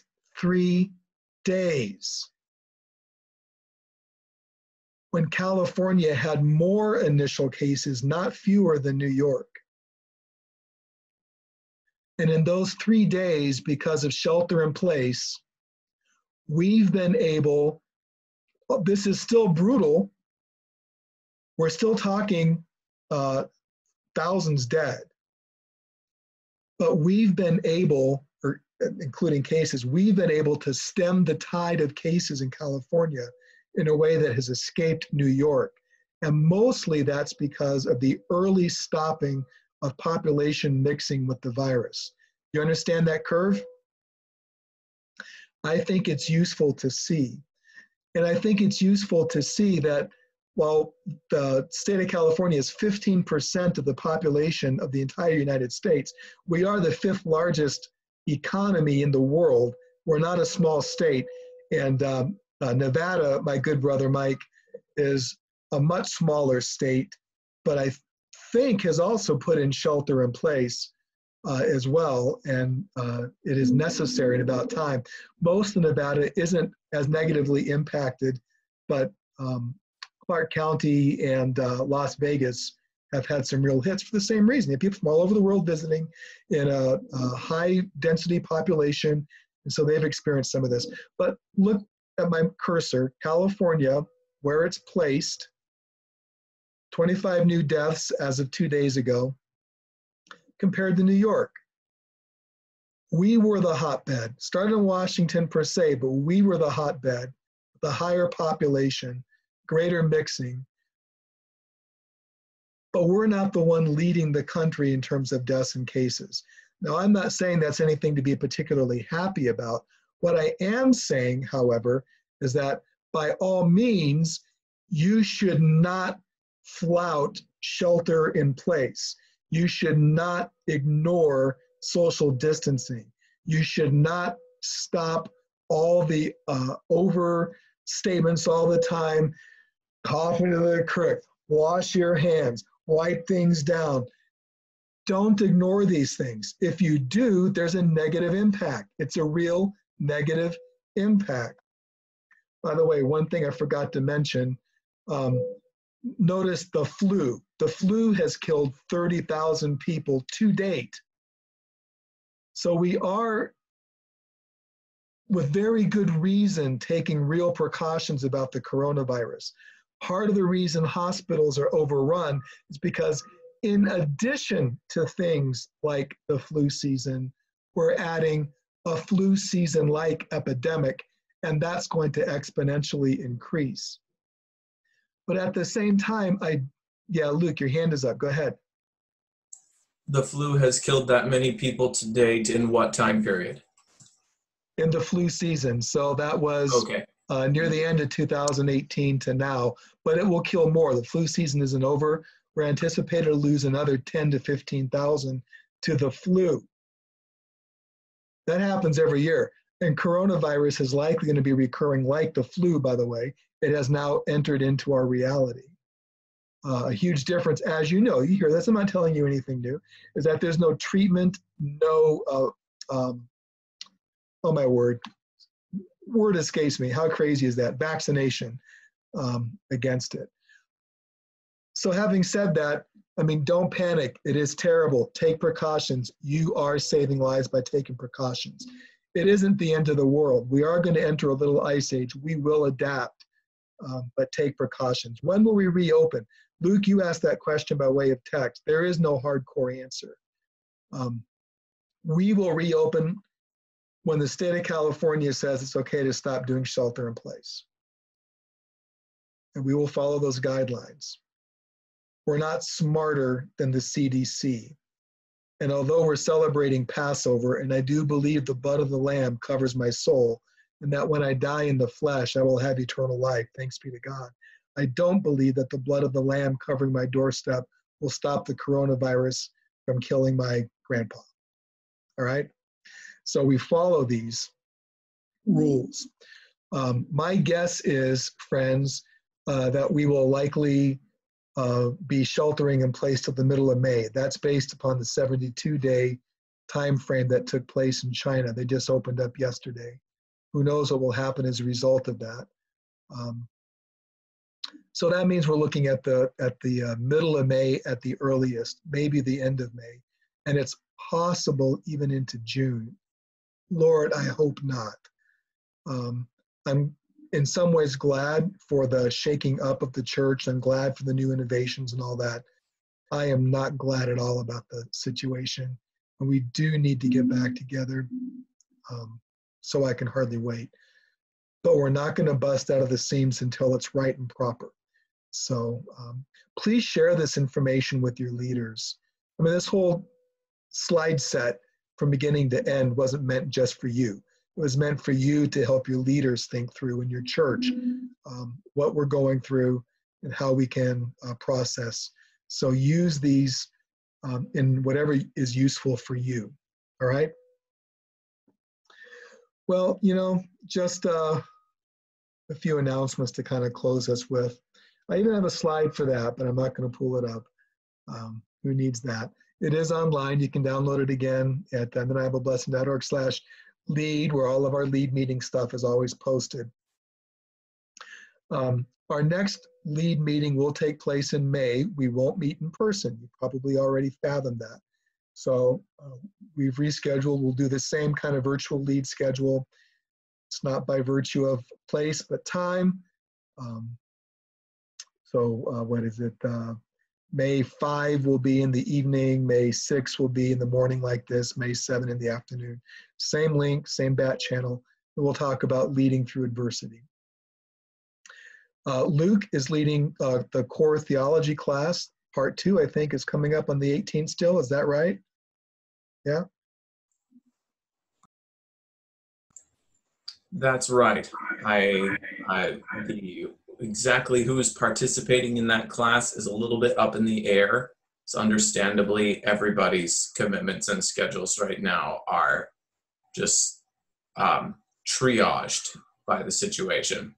So I've had a couple people say they wanted to jump in, and I sent them everything I could, but I don't know if they're going to follow through because they missed the first out of 2 class periods. And I've had a couple people who were in the first class period drop out. So I really don't know what that class session is going to look like. The week before, I'm going to be spending some time trying to contact those people and saying, who's actually going to be here? Well, good job leading through it anyway and adapting. Thanks for being flexible. It's obviously a crazy time. I already talked about annual conference, so you have those in your notes already. feel free to let your board members know, or you yourself if you're interested. The next FATS, financial and I can't remember what it stands for now. Well, Financial and Administrative Thursday Seminars, FATS, right. Yay for acronyms. That'll be on the 21st, I think, of May. It's virtual as always, but we're talking about connectional giving. How do you give to missionaries? Why do you give to the denomination, to the conference? How does that support our churches as a whole? Might actually be kind of useful. And you might even want to tune in so that when your board members say, like I've been a pastor in several churches and a church planner, and when your leaders say, well, why are we giving money to the conference? What good does that do us? This might give you some ways to help reframe that and think it through. All right, so that's what's coming up. Any questions, any hopes, any dreams you'd like to share before we close in prayer? Luke. I just want to say thank you to you as the leader of the conference. Jenny and I have been constantly impressed since this whole thing started, how on the ball and ahead of the game that you have been in changing the way things work and providing resources and information to the churches. And it's just, it takes so much of the work of dealing with change out of the first steps for me so that I can skip those steps and get to practical applications. And I just want to say thank you. I've always felt that our Sierra Pacific Conference Network of Undeniable Blessing has been a big resource to our church, but right now you are doing so much more. And I'm really grateful. You melted my icy cold heart, man. Thanks. Anybody else? We good? I just have a question. Sure. So we're trying to shelter, as much as possible and go out for specific reasons only. To what degree can I, for Easter, we were planning on having 4 or 5 people spread out doing content for our live feed. I mean, is that okay, or should it just be literally me and my hat? I want to honor the. Yeah, no, I think that's okay. First, one piece of good news I think I should share. In the state of California, religious workers, clergy, are considered necessary personnel. So now what that means in terms of public gatherings is clear. You can't have a public gathering. You can't bring in a group of more than 10 in order to do that. However, you are still operating a necessary function as far as the state's concerned. So I'm talking about the state rules, which I assume you're kind of asking for guidance on that. So by bringing in fewer than 10 people, properly distanced, with the right kind of care for prevention of transmission, yeah, that's great. Film them, video them. That I'm confident is perfectly acceptable and fine. What you couldn't do is bring 30 people in to watch that happen as a live event. Okay, yeah, we're also limiting, we're capping the age and everything, it's only our younger members and stuff. So I just want to make sure I wasn't doing, I know when Mike mentioned he had 3 people, I think your point there was he was actually having a gathering, not that it was 3 people in a room, right? That's exactly right. Now, Mike actually asked me about that, I think last week or whenever we had this last time. We did an extra one. I can't remember when that was. But he had a one person show up on Sunday. And, do I turn them away? So the answer at that point was no, you had one person, that don't be ungracious. But also the point, which hopefully I got across to Mike today, is that our churches should be closed. I mean, there should be a sign on the church saying, look at us on Facebook Live. Don't wander in. So that's really not acceptable. Make sense? All right. Well, I keep saying this, but it's so honestly true. I'm so blessed by you. You are amazing leaders. I know I've talked to people that are actually crumbling and oh, I can't take this and all is lost. I'm talking about pastors. None of them are from our network. I can't believe what just an amazing job is happening.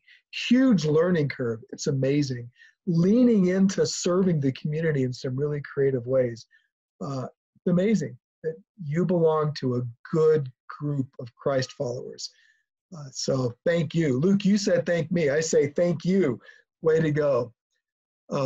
Please allow me the privilege of offering a benediction of blessing.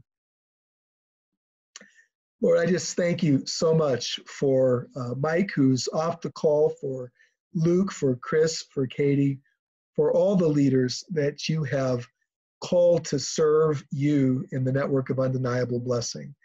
Lord, we feel your blessing. We feel your presence. We know you're with us. We know that you are mighty to save. We know that you are guiding us through all of this. Lord, on those days when we feel discouraged, when we feel anxious, when we feel alone, when we feel fed up with our family members, even though we love them dearly, Lord, I pray that your spirit would flow through every fiber of our being, and that you would grant your absolute perfect peace to rest upon us. Lord, I pray that you would spark new innovation, creativity.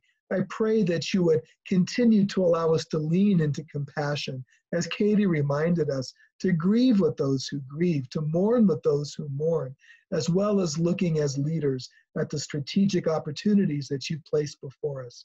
Lord, help us to run and not grow weary. We pray in Jesus' name, the risen Savior's Jesus' name. Amen.